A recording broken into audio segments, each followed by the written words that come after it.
Esa es la razón de ser de Fideval. Te ayudamos a planificar, invertir y hacer crecer tu dinero con criterio profesional y visión a largo plazo. Conoce cómo empezar en fideval.com. Fideval, presente en tu futuro.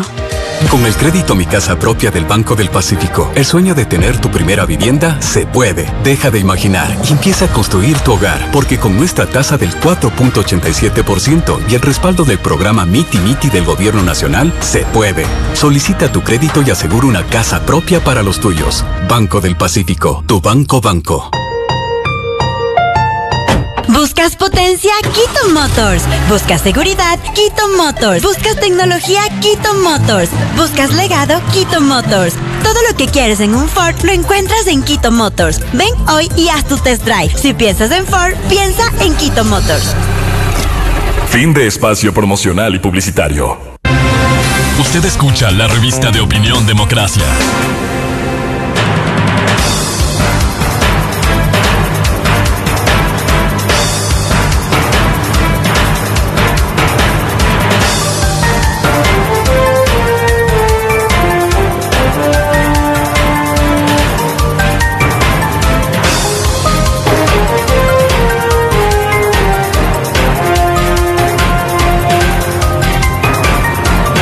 .37 en el territorio continental ecuatoriano, buscando la verdad y abogando por la unidad nacional en pro de la paz y la seguridad en el Ecuador.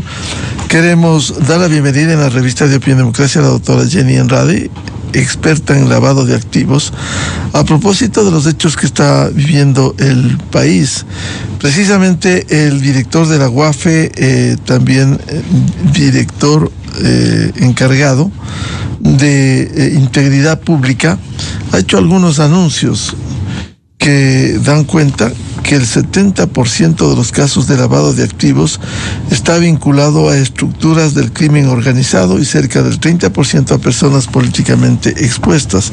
A esto quisiera añadir, para también desarrollar con la doctora Andrade, la semana anterior el señor superintendente de bancos, el economista Roberto Romero, dio a conocer un reporte muy interesante, completo, sobre la situación del sistema bancario y financiero, que daba cuenta el crecimiento de operaciones sospechosas, el incremento, que no necesariamente implican que aquí hay lavado de activos. Son sospechosas que habrá que despejar en el análisis. Algunas se puede corroborar, otras no. Pero sí debiera preocupar el crecimiento de operaciones sospechosas en el país. ¿Cómo enfrentar esta cifra que da el secretario de la UAFE, José Julio Neira, que el 70% de los casos de lavado de activos está vinculado a estructuras de crimen organizado y cerca del 30% a personas políticamente expuestas? Doctor Andrade, muy buen día. Buenos días Miguel, y buenos días a todos los radioescuchas de Radio Democracia.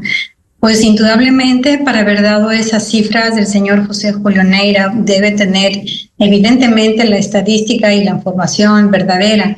Yo no soy quien para decir si es así o si no es así. Lo único que, como especialista en prevención de lavado de activos, no soy especialista en lavado, sino en prevención de lavado de activos, lo que puedo indicar a nuestros radioescuchas es que el lavado de dinero viene de un delito subyacente considerado así como delito grave en el Código Integral Penal.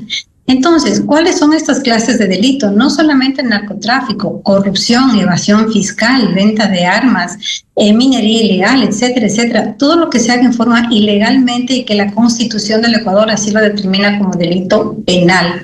Una vez que se genera este delito, ¿por qué se lo hace? Por el factor dinero.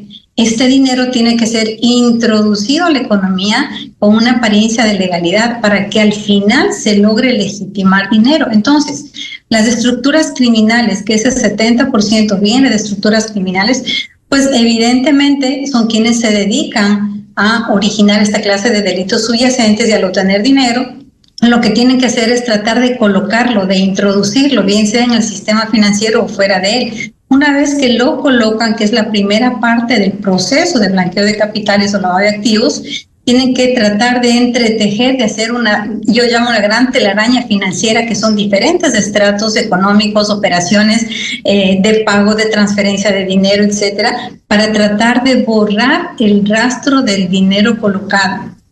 Una vez que lograron esta segunda etapa, que es la estratificación o diversificación, ahora sí el dinero puede retornar a la economía con una apariencia de legalidad, y es cuando al fin se lava el dinero. Mientras el dinero no retorne a la economía con una apariencia de legalidad, todavía está en el proceso de blanqueo de capitales. Entonces, ¿de dónde viene el lavado de dinero? Viene del crimen organizado. Que el crimen organizado utilice políticos, utilice industrias completas, utilice el sector privado, pues claro que sí, evidentemente así pasa. Ingeniera Andrade, ahora este lavado de activos que se ha derivado, ha aumentado las actividades ilícitas que el propio Gafi había señalado para el caso latinoamericano y específicamente también para el Ecuador. Es correcto, el Gafi a nivel de Latinoamérica está muy preocupado porque la mayor cantidad de blanqueo de capitales se está dando hoy en día por narcotráfico, evidentemente, y también por fraude y corrupción pública y privada. Ahora, contestando y uniendo su segunda pregunta respecto a la cantidad de operaciones sospechosas que el sistema financiero está detectando, pues es digno de felicitar, porque se entiende entonces que se está fortaleciendo las unidades de cumplimiento, que se está fortaleciendo el monitoreo de operaciones y transacciones financieras, y resultado de este monitoreo se va a obtener operaciones sospechosas en donde los bancos, los sujetos obligados, alzan la mano a la UAFE y le dicen: mira, UAFE, te envío la información de tal X y Z cliente, porque me parece que las operaciones que está haciendo el cliente no guardan relación con su perfil financiero. Entonces la UAFE aboca conocimiento de todas estas operaciones sospechosas hacia su inteligencia financiera, y es cuando remite, producto de este análisis, remite a la Fiscalía para que la Fiscalía tenga información suficiente, sustentable, y puedan ellos también iniciar su investigación en el ámbito público. Fiscalía lo que hace es nuevamente analiza toda esta información financiera, consigue más pruebas y cuando amerita el caso presenta la denuncia fiscal para que aboque conocimiento al juez y pueda iniciar un proceso ya legal, penal, en el ámbito ya jurídico. Sí. Entonces es digno de felicitar. ¿Y cómo estamos, ingeniera Andrade, con el tema de normativa legal? Se informó desde la UAFE, un nuevo reglamento y un plan nacional para combatir el lavado de activos. En cuanto a normativa legal, el Ecuador, en comparación con los otros países, está extremadamente bien.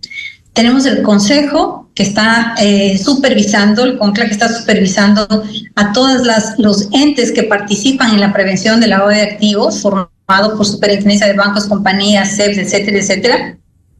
Y el reglamento nuevo que sacó la UAFE para aplicación de la ley es muy adecuado. Ahora lo que dista mucho y el trabajo más concreto que se debe realizar es una adecuada supervisión por los entes, las autoridades supervisoras. Me estoy refiriendo a Superintendencia de Bancos, Superintendencia de Compañías, las CEPS, el SRI, aduana, etcétera, porque cada una de estas instituciones es responsable de que sus sujetos obligados tengan excelentes sistemas de prevención del lavado de activos, que tengan sistemas de alerta y monitoreo efectivos de calidad y que puedan a través de los sistemas de monitoreo evidenciar lo que la banca está evidenciando, alertas en donde hay que analizarlas bien para determinar si realmente son o no sospechosas. Ahora, este tema, cuando se precisan casos, y quiero citarle, en Diario El Universo hay una entrevista amplia que lo hacen al señor José Julio Neira, que es secretario de Integridad Pública, director del Servicio de Contratación Pública CERCOP, director encargado de la UAFE y otras funciones. Menciona él en esta entrevista que hay casos en donde políticos anteponen la persecución. El caso del alcalde de Guayaquil, en donde dice José Julio Neira que hay evidencias incluso de lavado de activos, incluso antes de ser alcalde, Dice que se está hablando de un perjuicio al país de 94 millones de dólares en contrabando de combustible solo en el caso AAA que se ha analizado. Y como se sigue investigando, pudiera encontrarse otros. ¿Cómo combatir esto? Bueno, los PERS, me voy a referir a los políticos en sí, son considerados de alto riesgo no solamente en el Ecuador, sino desde el mismo GAFI en la recomendación número 13. ¿Por qué son de alto riesgo? Por el poder que tienen, por la influencia que tienen. Y bueno, podemos aseverar algo, ¿verdad? Podemos afirmar algo, pero la verdad está en los hechos. Si el alcalde menciona, o el alcalde de Guayaquil menciona que es una persecución política, pues la evidencia está diciendo lo contrario, y la evidencia es la que va a marcar la pauta y la diferencia en determinar desde cuándo inició las actividades ilícitas, cuánto ha perjudicado al país, y los jueces se encargarán de determinar la culpabilidad y la sentencia que fuera y tuviera el caso de acuerdo a las leyes vigentes. Entonces, una cosa es decir persecución y otra es lo que realmente muestran los hechos y la evidencia, y para eso tenemos todo el aparataje legal, judicial, autoridades que están levantando la misma para poder evidenciar una verdad que es latente y es evidente. Claro, hay que demostrar ante los jueces en donde se han formulado las acusaciones, los elementos de convicción, y demostrar que no es así. Pero como van las cosas, hasta el día de hoy no se ha podido hacerlo. Es correcto, entonces cada quien deberá demostrar la veracidad de lo que está afirmando, porque claro, el juez va a dictaminar una sentencia en función de las pruebas que se le pueda demostrar y que se pueda evidenciar en forma fehaciente y suficiente respecto de la culpabilidad de un hecho. Es más, tienen que ser pruebas objetivas, pruebas que realmente vayan a determinar, nuevamente repito, la verdad de los hechos. Claro, este caso que analizamos, los elementos de comisión que ha presentado la Fiscalía tienen que ver que utilizaba el alcalde de Guayaquil a sus empresas para desviar combustible subsidiado al sector industrial. Es decir, tenía 10.000 registrados y aparecía entregando 100.000, para dar una cifra. Es decir, hay algunas evidencias que habría que corroborar en el proceso y descartar si es que hay pruebas para decir esto es falso. Es correcto, y ahí, por ejemplo, una función muy importante y determinante la tiene el SRI. ¿Cuál es la declaración que presentaba de las ventas, los precios de venta, también la autoridad encargada de la venta del combustible que hacía al alcalde de Guayaquil, en qué valor se vendía y él en qué otro valor estaba vendiendo y estaba distribuyendo? Entonces hay un aparataje institucional que de una u otra forma tiene que comprobar y manifestar cómo realmente se dieron las cosas, desde cuándo se dieron y establecer en forma objetiva y fáctica el perjuicio que este señor ha hecho al país. Claro, y decía demostrar, porque en este caso la UAFE no es acusadora particular. Aquí hay la Fiscalía que ha investigado y que tiene que presentar y formular los cargos, efectivamente, no solo de lavado de activos, sino que pudiera ser, como se ha señalado, de delincuencia organizada. Es correcto, la UAFE no es acusadora. La UAFE hace inteligencia financiera y para hacer inteligencia financiera necesita del reporte de operaciones sospechosas de todos los sujetos obligados que son supervisados directamente por las diferentes superintendencias. Entonces la UAFE lo que hace, de acuerdo a la recomendación 29 del GAFI, y así establece la ley, recopila toda esa información de reportes sospechosos, analiza, hace inteligencia financiera y remite estos informes a Fiscalía. Entonces no es culpa de la UAFE, no es acá si algo no se da bien, si algo no se reporta, la culpabilidad la tienen los supervisores que no están ejecutando un buen trabajo con los sujetos obligados. Superintendencia de bancos, ¿cómo están las auditorías con el sistema financiero? Superintendencia de compañías, ¿cómo están las auditorías con todo el sistema económico real? Constructoras, inmobiliarias, concesionarias de vehículos, compañías de seguridad, con planillas de blindaje, tantos otros actores que hoy en día son ya sujetos obligados, pues habrá que preguntar si las superintendencias tienen el personal técnico suficiente para poder hacer buenas auditorías, y que se exija realmente a los sujetos obligados que cumplan con la ley. Yo diría que aquí el trabajo más grande, maratónico, lo tiene la superintendencia de compañías por la cantidad de sujetos obligados que tiene que supervisar. Entonces los recursos también tienen que ser suficientes. Es más, los oficiales de cumplimiento, que son los responsables de llevar a cabo el sistema de cumplimiento, deberían estar correctamente capacitados. En otros países, como en México, por ejemplo, los oficiales de cumplimiento no pueden ejercer su función si no están previamente certificados. Entonces se exige una certificación, un examen anual. Así los supervisores pueden estar con la seguridad de que realmente todas las compañías, todos los sujetos obligados tengan un oficial de cumplimiento capaz, responsable, ético y que pueda hacer bien su función. Ingeniera Andrade, a propósito de lo que señalaba las operaciones sospechosas, le decía la semana anterior, en un diálogo aquí en la revista de Opinión y Democracia con el señor superintendente de bancos, Roberto Romero, hablábamos sobre el reporte con los datos que registra la superintendencia, operaciones sospechosas que han venido creciendo, partiendo de una premisa. Una operación sospechosa ya no está condenando a unos recursos que ha acumulado una persona natural o jurídica, sino que es sospecha, que habrá que verificar y descartar, en unos casos confirmar.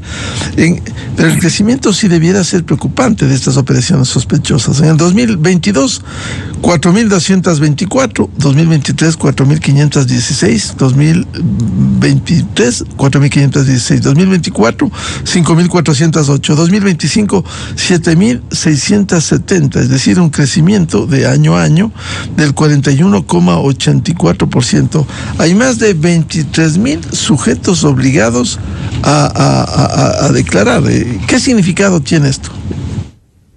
Claro, puede ser preocupante, pero evidentemente el crecimiento nos dice, wow, si existen más operaciones sospechosas significa que a lo mejor están lavando más dinero, ¿verdad? Pero de esas operaciones sospechosas habrá que hacer una buena investigación con la finalidad de establecer cuáles realmente son sospechosas y cuáles no. ¿De dónde viene este análisis? Parte de los sujetos obligados. ¿Cómo están sus sistemas de monitoreo? ¿Cómo están las condiciones para generar estas alertas? No vaya a ser que simplemente porque un cliente depositaba $1,000 todo el mes y ahora el cliente está depositando 1.500, se genera la alerta y se va a la UAF. Cuando no se ha aterrizado el cliente y se le ha preguntado, señor, ¿por qué está aumentando su operativa en 1.500? Porque el día de hoy me pagaron un bono o porque tuve tal ingreso adicional. Y no se descarta, no se le da esa posibilidad al cliente que pueda justificar. Entonces existen estas dos aristas. La una, hay mayor crecimiento de operaciones sospechosas porque puede haber más operaciones de lavado de dinero. O la otra, no se están parametrizando bien las alertas en los sistemas de monitoreo de los sujetos obligados. No quiero hablar solamente de bancos, sino de todos los sujetos obligados. Ese trabajo, ¿a quién le compete? Operación sospechosa analizará la UAFE y la efectividad del sistema de monitoreo de alertamiento ya es responsabilidad directa de cada sujeto obligado con la supervisión del ente controlador, superintendencia de bancos, compañías, CEPS, etcétera, etcétera. Claro, hay casos, usted ha señalado, si alguien recibía 1.000 y ahora 1.500 y no justifica, a lo mejor tiene ingresos adicionales por alguna otra actividad que se justifica.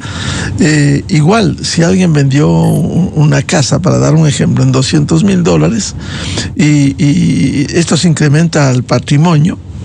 Sin embargo, si en ese patrimonio, en lugar de poner $200,000, aparece luego con $1 millón, bueno, ahí viene la sospecha y la investigación.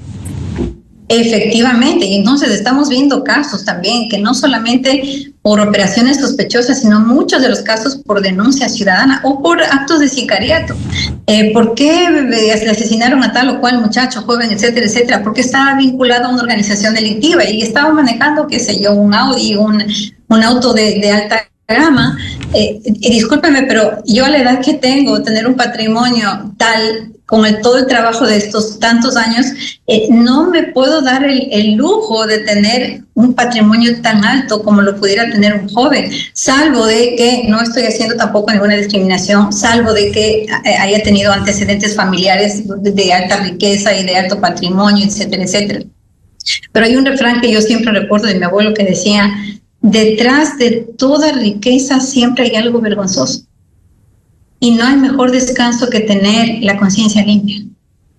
Entonces, claro, debemos tener cultura ciudadana para nosotros también hacer eco de que debemos defender el Ecuador. No debemos tener miedo a estas organizaciones delictivas, que no nos pase lo mismo que está pasando en México, en donde se ataca a un líder del cartel Jalisco Nueva Generación, y mire toda la problemática que se da a nivel de todo el país, de los diferentes estados. Que no nos llegue el momento de preguntarnos más bien quién no lava. Yo creo que los buenos somos más. Aquí hay que preguntarnos y generar esta cultura ciudadana. Y si yo conozco que mi vecino, que un vinculado está con actividades ilícitas, ¿por qué no denunciar en forma anónima? 1-800 drogas, 1-800 delitos, creo que todavía está funcionando. Y hacer una denuncia anónima respecto de ir purgando y hacer un barrido ciudadano, que por cierto, no va a haber solución. La solución no la tenemos hoy. Vamos a minimizar el efecto y la solución la tendremos si hacemos las cosas bien desde hoy en la siguiente generación. Este es un tema de 20 años. Claro, ahora no solo en las actividades, digamos, narcotráfico, minería ilegal, también se ha señalado que hay presuntos dineros irregulares en las campañas electorales. Y aquí ha fallado la institucionalidad para controlar las campañas electorales. Las denuncias que se han formulado, que habrá que comprobar, por cierto, en una investigación en debido proceso, derecho a la defensa, principio de inocencia, pero, por ejemplo, en el 2023 se denunció un miembro del propio movimiento que auspiciaba a una candidata, él decía que él trajo dinero en efectivo desde Venezuela. Entonces, todo esto hay que corroborar, insisto, investigar, pero al menos si hay serias sospechas de dineros irregulares en las campañas electorales que no han sido debidamente controladas. Es correcto, entonces es una responsabilidad interinstitucional. Aquí no solamente es la UAFE. Yo creo que la UAFE sería la que menos se le debería señalar. Los responsables somos todos. Todos quienes de una u otra forma no hemos hecho bien el trabajo, hemos permitido esta clase de irregularidades. Partidos políticos que han recibido financiamiento ilícito, quién sabe a cambio de qué condiciones, porque el Ecuador no se debe vender absolutamente a nadie. El Ecuador somos dueños nosotros, los que vivimos aquí, los que hemos nacido aquí. Entonces, mire, las consecuencias tan graves de haber recibido financiamiento que viene, quién sabe de dónde, de Venezuela, realmente el origen no lo sabemos, pero cuáles eran las condiciones por las cuales se estaba permitiendo el ingreso de ese dinero ilícito a diferentes partidos políticos. No quiero nombrar uno solo porque pienso que hay que hacer una auditoría muy, muy, muy seria respecto de cómo se manejan los dineros y cómo se financian las campañas políticas, que por cierto son millonarias. Y eso no solamente ha pasado aquí en Ecuador, ha pasado en diferentes países alrededor del mundo, y el ejemplo que nos dejan el mensaje que nos dejan es no vender el país a extraños. Y mejorar los controles, usted decía, no la UAFE, hay organizaciones, instituciones, por ejemplo, en el tema de dinero supuestamente de narcotráfico, la minería ilegal en campañas electorales, aquí debiera un control mucho más riguroso, por ejemplo, del Consejo Nacional Electoral. Es correcto. Bueno, yo voy a hablar con un ejemplo. ¿Qué pasó con Panamá? Panamá 4 años estaba en la lista negra, y Panamá se dio cuenta de que la solución que ellos debían tener frente a estar en una lista negra del GAFI, y la lista negra significa no comercio exterior, no acepta tarjetas de crédito, no financiación para Panamá, exclúyale de todo el comercio internacional. ¿Ellos qué hicieron? Se reunieron todas las instituciones y dijeron, a ver, ¿cuál es mi responsabilidad como Policía Nacional? ¿Cuál es mi responsabilidad como Superintendencia? ¿Cuál es mi responsabilidad como la parte de la Corte, Consejo de la Judicatura, etcétera, etcétera? Y todos pudieron aportar con, yo me aculpo, esto es lo que he dejado de hacer, esto es lo que debo hacer y este es mi plan de acción. Pero trabajamos todos en forma coordinada. Tal fue el sentimiento nacionalista que en 2 años lograron salir de la lista negra de GAFI, y hoy por hoy Panamá ha salido incluso de ser considerado como un paraíso financiero y fiscal. Entonces, qué interesante sería acá hacer un trabajo interinstitucional. Yo pienso que el trabajo que está haciendo el presidente Noboa y el señor José Julio Neira, que por cierto tiene algunas responsabilidades, es un trabajo maratónico y es un trabajo valiente. Ningún presidente anteriormente ha declarado o ha decretado las organizaciones como terroristas, que sí lo ha hecho el presidente Noboa. Que falta este sentimiento nacionalista, que falta el apoyo interinstitucional, es una verdad. Pero entonces, ¿qué esperamos? Implica esto entonces que, de ser ciertas todas las aseveraciones del señor Neira, la mayoría de entidades, de empresas están siendo controladas por organizaciones criminales. ¿Quién es el accionista? ¿Quién es el dueño de una X, Y, Z, industria, empresa, etcétera? Puede estar atrás de un narcotraficante o una organización criminal. Qué importante saber quiénes son los accionistas, personas naturales que están tras de una organización. Entonces es sumamente importante purgar, sumamente importante trabajar estratégicamente en forma institucional, interinstitucional. Cada uno de nosotros asumir nuestro rol y nuestra responsabilidad y apuntar hacia un solo norte. El norte es minimizar todo este efecto del crimen organizado y que la solución venga, ojalá, en el mediano plazo. Yo pienso que no es de la noche a la mañana, esto es generacional y tengamos días mejores acá en nuestro país. Ingeniera Jenny Andrade, usted ha tocado un tema fundamental de fondo. Esto siendo responsabilidad directa de las autoridades, sea UAFE, sea CERCO, Consejo Nacional Electoral, también tenemos una corresponsabilidad. La Constitución, artículo 83, numeral 8, nos señala, nos obliga, así como tenemos derechos que solo se invocan en el Ecuador, tenemos responsabilidades, nos obliga a luchar contra la corrupción en los diferentes campos, a denunciar. Y esto corresponde a toda la sociedad en su conjunto, sea empresarios, comerciantes, servidores públicos, quienes hacemos también la comunicación, porque a veces se admiran cuando hay una denuncia, por cierto, debidamente sustentada, de corrupción. Y ahí viene lo que anteponen los políticos: persecución política, manipulación política. Y cuando esto es una obligación de todos los ecuatorianos, lo que usted dice, esta lucha contra la corrupción, en donde, claro, penetra lavado de activos, penetra el narcotráfico, la minería ilegal, ahora los grupos delincuenciales organizados que son transnacionales.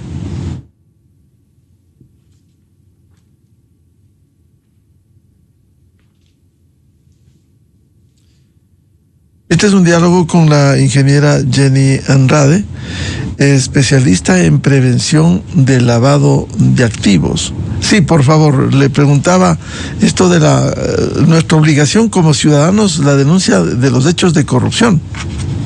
Como periodistas. Sí, gracias.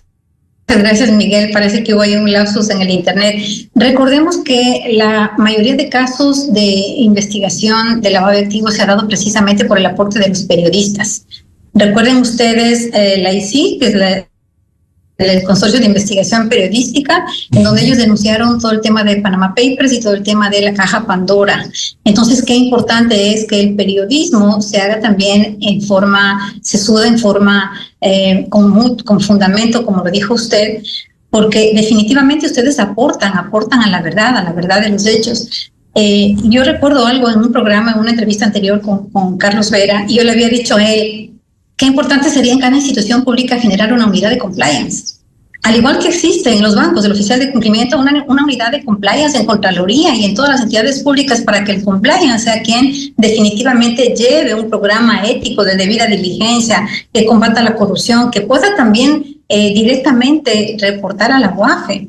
Entonces ahí estaríamos cerrando el círculo, porque todo el tema de lavado no solamente se da a través de las entidades privadas, sino también los actos de corrupción en las entidades públicas. Entonces, hay ahí algo que se está dejando por fuera y que sería muy importante para el país, cerrar el círculo con unidades de compliance. Claro, los contratos públicos que mucho añoran los políticos, llegar a un cargo, firmar contratos, firmar obras, que debiera ser debidamente controlado. Ahí parte también tiene que ver la Contraloría General del Estado, auditar el sagrado uso de los recursos públicos. Es correcto. CERCO también tiene su responsabilidad. Qué importante sería ahí establecer una unidad de cumplimiento compliance para definir antes de que pueda participar cualquier empresa en compras públicas, hacer una calificación, una debida diligencia, ver quiénes son los accionistas que están tras de esa compañía.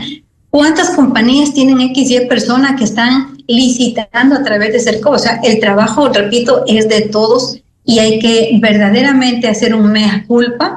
Hay que redefinir las responsabilidades frente a la prevención del lavado de activos y evidentemente un trabajo mancomunado que no va a ser, repito, de la noche a la mañana, sino que nos va a tomar algún tiempo para realmente minimizar este efecto y buscar en el corto, ojalá plazo, soluciones mucho más aterrizadas y que nos permitan tener una salud financiera y una seguridad que tanto anhelamos los ecuatorianos.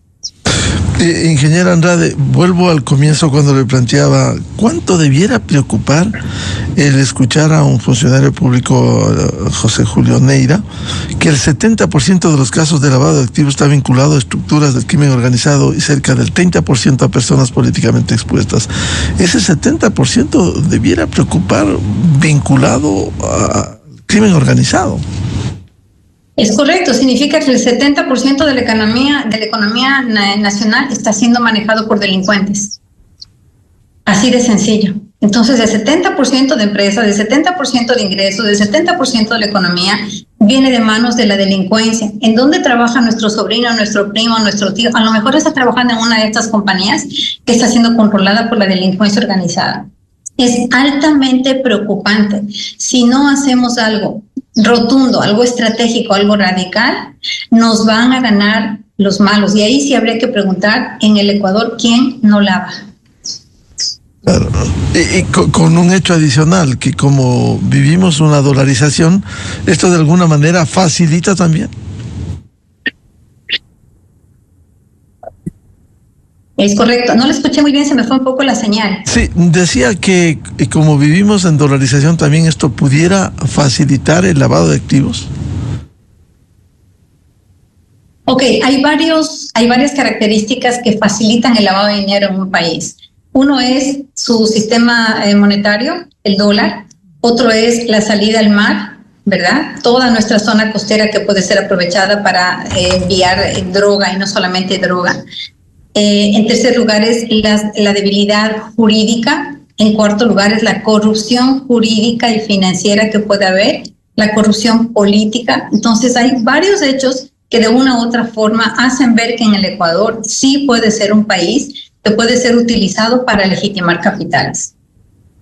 Claro, y es grave, diferentes sectores, con todo el respeto y consideración, incluso hay un bufete de abogados exitosos y que asumen este tipo de causas, por respetables que sean, el defender recursos que provienen de lavado de activos y peor, de grupos criminales organizados. Es muy grave lo que vive el Ecuador. Bueno, uno de los sujetos obligados que he mencionado a lo largo de la entrevista son los abogados. Están considerados como actividades y profesiones no financieras designadas. Entonces, ellos cuando defienden a un narcotraficante lo deben pensar muy bien, porque ¿de dónde van a venir entonces el pago de sus honorarios? No creo que el narcotraficante diga esto si es lícito y esto viene de la venta de la droga. Claro. Si evidentemente que se están uniendo, se están ahí, yo quisiera utilizar la palabra más suave, se están contaminando de un dinero ilícito, ¿ok? Todos tenemos derecho a la defensa, sí, es verdad. Pero como profesional, yo sí sería abogado como profesional, lo pensaría dos veces el defender o no a un narcotraficante. Porque la verdad ahí se está jugando hasta el prestigio, la reputación y hasta la vida misma, ¿no? Claro. O a quienes lavan activos, que se ha comprobado, y defendiendo esos casos. Es grave en el país. Evidentemente así es. Bien, como siempre, muchas gracias. La atención nos ilustra siempre su experiencia. Ingeniera Jenny Andrade, especialista en prevención de lavado de activos. Muy buen día, Jenny. Muchas gracias, Miguel. Buenos días a todos, siempre a las órdenes. Muy amable, muy buen día. Con esto cerramos la jornada de entrevistas y debates, la opinión diversa y libre en la revista de Opinión Democracia, a través de Exa FM, Democracia M y Democracia TV. Les recomendamos, ya viene en Exa FM el show de la papaya y la opinión de Álvaro Rosero León. De mi parte les deseo un feliz martes a todos, a los miles de seguidores de la revista de Opinión Democracia. Muy buen día, felicidades.